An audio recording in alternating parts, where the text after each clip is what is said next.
आज हम Microsoft Excel 2010 में वर्कबुक और वर्कशीट को प्रोटेक्ट करना सीखेंगे। सबसे पहले सीखेंगे हम कि हम अपनी वर्कशीट को प्रोटेक्ट कैसे कर सकते हैं। आप वर्कशीट को प्रोटेक्ट करने के लिए सबसे पहले उस वर्कशीट को ओपन करेंगे जिससे आप प्रोटेक्ट करना चाहते हैं। आप इस बात का ध्यान रखेंगे कि जो वर्कशीट आपकी एक्टिव होगी सिर्फ वही जो है आपकी प्रोटेक्ट होगी, बाकी की शीट्स पर उसका कोई असर नहीं पड़ेगा। लाइक आप शीट नंबर 2 को प्रोटेक्ट करना चाहते हैं तो आप शीट नंबर 2 को ओपन करेंगे।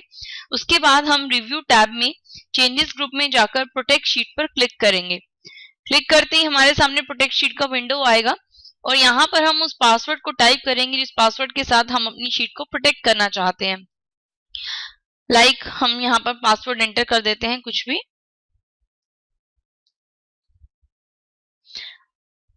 हम इस बात का भी ध्यान रखेंगे जो हमारे पासवर्ड होते हैं वो हमारे केस सेंसिटिव होते हैं, यानी कि अगर आप पासवर्ड को कैपिटल्स में टाइप कर रहे हैं तो आपको जब हमें अनप्रोटेक्ट करेंगे शीट को तो आपको कैपिटल्स में ही पासवर्ड को टाइप करना होगा। अगर आप पासवर्ड को स्मॉल लेटर्स में टाइप करते हैं तो अनप्रोटेक्ट करते वक्त आपको पासवर्ड जो है वो स्मॉल लेटर्स में टाइप करना होगा। इसी तरह से अगर आप न्यूमेरिक पासवर्ड देते हैं तो आपको अनप्रोटेक्ट करते वक्त न्यूमेरिक पासवर्ड ही टाइप करना होगा। तो आप इस बात का ध्यान रखेंगे कि जो पासवर्ड होता है वो केस सेंसिटिव होता है। तो अब आप इसे ओके कर देंगे। पासवर्ड देने के बाद ओके करने के बाद कंफर्म पासवर्ड, यानी कि आप अपने पासवर्ड को यहाँ पर फिर से रीटाइप करेंगे।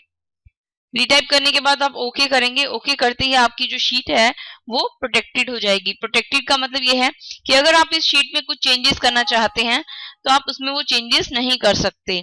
लाइक आपको ये एक वार्निंग मैसेज देगा, माइक्रोसॉफ्ट एक्सेल आपको वार्निंग मैसेज देगा कि जो आपकी शीट है और जो आपका सेल है वो सब प्रोटेक्टेड है, तो आप इसमें कोई भी चेंजेस जो है वो अप्लाई नहीं कर सकते। अगर आप इसमें चेंजेस करना चाहते हैं तो आप फिर से चेंजेस पर जाएंगे, ग्रुप में से अनप्रोटेक्टेड शीट पर जाएंगे और आप यहाँ पर इसे अनप्रोटेक्टेड कर देंगे। आप फिर से अनप्रोटेक्ट करते वक्त वो पासवर्ड टाइप करेंगे जो आपने इसे प्रोटेक्शन देते वक्त किया था। हम इस बात का ध्यान रखेंगे कि जो हमारा पासवर्ड है वो केस सेंसिटिव है। आप ओके करेंगे पासवर्ड टाइप करने के बाद और आपकी शीट जो है वो अनप्रोटेक्टेड हो जाएगी। अब आप इसमें अगर कुछ चेंजेस करना चाहते हैं XYZ एवरीथिंग तो यू कैन डू इजीली, यानी कि आप फिर से वो चेंजेस जो है वो शीट पे अप्लाई कर सकते हैं। मगर अगर आपने एक शीट को प्रोटेक्शन प्रोवाइड की है, लाइक हमने इस शीट को हम प्रोटेक्टेड फिर से कर देते हैं।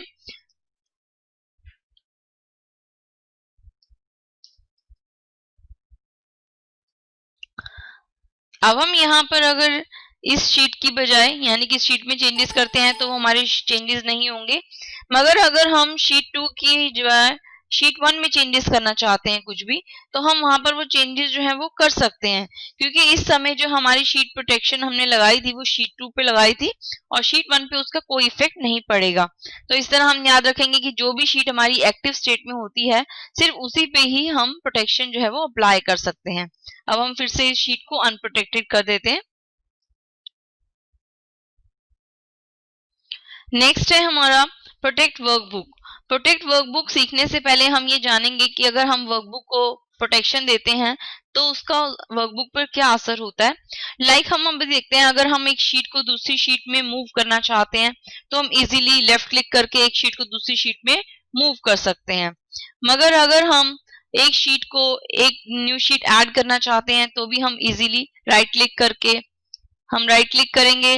राइट क्लिक करके हम यहाँ से न्यू शीट इंसर्ट भी कर सकते हैं, डिलीट भी कर सकते हैं, रीनेम भी कर सकते हैं। मगर अगर हम शीट को प्रोटेक्शन दे देते हैं, अपनी वर्कबुक को प्रोटेक्शन दे देते हैं, तो ना ही हम कोई शीट को एक शीट से दूसरी शीट में मूव कर सकते हैं, ना ही हम न्यू शीट इंसर्ट कर सकते हैं और ना ही कोई एग्जिस्टिंग शीट हम डिलीट कर सकते हैं। तो जब भी हम शीट को वर्कबुक को अपनी प्रोटेक्शन प्रोवाइड करेंगे तो हम इन बातों का ध्यान रखेंगे कि अगर हम किसी वर्कबुक पर प्रोटेक्शन अप्लाई कर देते हैं तो हम उस वर्कबुक में ना ही कोई शीट ऐड कर सकते हैं, ना ही शीट इंसर्ट कर सकते हैं और ना ही एक शीट को दूसरी शीट पर मूव कर सकते हैं। अब हम यहाँ पे वर्कबुक प्रोटेक्ट करना सीखेंगे। उसके लिए हम चेंजेस ग्रुप पर जाएंगे और प्रोटेक्ट वर्कबुक पर क्लिक कर देंगे। हमारे सामने प्रोटेक्ट स्ट्रक्चर एंड विंडोज का जो विंडो है वो ओपन हो जाएगा। यहाँ आप अपनी वर्कबुक को 2 मोड्स में जो है वो प्रोटेक्ट कर सकते हैं। Number 1 is structure mode and number 2 is window mode. Structure mode यानी कि अगर आप वर्कबुक को मूव करना चाहते हैं, इंसर्ट करना चाहते हैं, डिलीट करना चाहते हैं, उसके स्ट्रक्चर में कोई चेंजेस करना चाहते हैं तो आप अगर आप स्ट्रक्चर प्रोटेक्ट कर देते हैं वर्कबुक का तो आप कुछ भी उसमें नहीं कर सकते। और अगर आप स्ट्रक्चर के साथ विंडोज भी प्रोटेक्ट कर देते हैं तो ये आपके जो यहाँ पर विंडो के मिनिमाइज, मैक्सिमाइज, क्लोज बटन आ रहे हैं, रिस्टोर बटन आ रहा है, ये भी आपके सब यहाँ से डिलीट हो जाएगा, मतलब रिमूव हो जाएगा। एक बार हम इनसे कैंसिल करते हैं।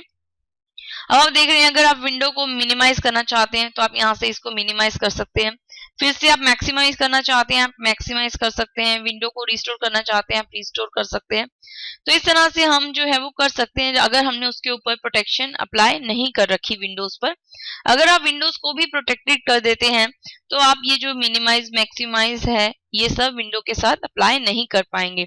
अब हम फिर से चेंजेस ग्रुप पर चलते हैं। रिव्यू टैब के चेंजेस ग्रुप में से प्रोटेक्ट वर्कबुक पर क्लिक करते हैं और हम यहाँ पर इसके स्ट्रक्चर के साथ विंडोज को भी प्रोटेक्ट कर देते हैं। और हम यहाँ पे उसके लिए पासवर्ड टाइप करेंगे। पासवर्ड जो है यहाँ पर फिर से केस सेंसिटिव होगा, यानी कि आप पासवर्ड कैपिटल्स में देते हैं तो आपको कैपिटल्स में ही अनप्रोटेक्ट करते वक्त पासवर्ड देना होगा। अगर आप स्मॉल लेटर्स में देते हैं तो स्मॉल में, और न्यूमेरिक में देते हैं तो अनप्रोटेक्टेड करते वक्त आपको पासवर्ड जो है वो न्यूमेरिक्स में देना होगा। आप ओके करेंगे। ओके करने के बाद आप पासवर्ड को फिर से रीटाइप करेंगे, फिर ओके करेंगे। ओके करने के बाद आप देखेंगे कि आपकी शीट जो है अब यहाँ से जो आपके मिनिमाइज, मैक्सिमाइज बटन्स आ रहे थे वो अब यहाँ से रिमूव हो गए हैं। अगर आप विंडो को रीसाइज करना चाहते हैं, उसके शेप को, साइज को इंक्रीज करना चाहते हैं तो आप नहीं कर सकते। अगर आप विंडो को एक शीट से दूसरी शीट पर मूव करना चाहते हैं तो आप नहीं कर सकते, ये आपको इसकी परमिशन नहीं दे रहा है कि आप वर्कशीट को मूव करिए। तो इस तरह से अगर आप शीट को प्रोटेक्ट कर देते हैं, अपनी वर्कबुक को प्रोटेक्ट कर देते हैं तो आपका जो है आप अपनी शीट के स्ट्रक्चर और विंडोज में कोई भी चेंजेस नहीं कर सकेंगे। अगर आप इसे अनप्रोटेक्ट करना चाहते हैं फिर से आप इस पर जाएंगे और अनप्रोटेक्टेड वर्कबुक का विंडो आएगा। आप वहां पर अपने पासवर्ड को टाइप करेंगे और ओके कर देंगे तो आपका वर्कबुक जो है वो फिर से अनप्रोटेक्टेड हो गया है। यानी कि आप देख रहे हैं फिर से वो बटन्स जो है वो हमारी स्क्रीन पर आपको शो हो रहे हैं। इस तरह से हम वर्कबुक को जो है वर्कशीट और वर्कबुक को प्रोटेक्शन अप्लाई कर सकते हैं। Thank you.